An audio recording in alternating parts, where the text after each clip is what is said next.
Hello everyone. In this video, I'll show you how to fix Xbox Game Pass games not downloading on Windows. First, open the Xbox app and click your profile picture in the top right corner. From the menu, select Support. Look for the Gaming Services Repair tool and run it.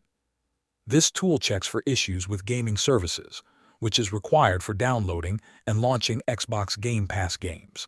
Let the repair process finish, and restart your PC if you're asked to do so. If the problem is still there, reset the Microsoft Store. Press the Windows key, type WS Reset, and press Enter. A black window will open for a few moments. Wait for it to close automatically. The Microsoft Store should reopen when the process is complete. This clears the store cache and can help fix download issues. Next, repair the Xbox app. Open Windows Settings, go to Apps, and then Installed Apps.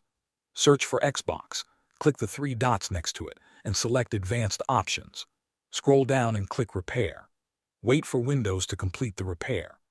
After that, repeat the same steps for the Microsoft Store app. Find Microsoft Store in the Installed Apps list, open Advanced Options, and click Repair. Once both apps have been repaired, restart your computer and try downloading your Xbox Game Pass game again. These steps usually fix most download problems and help Game Pass games install normally on Windows. Thanks for watching.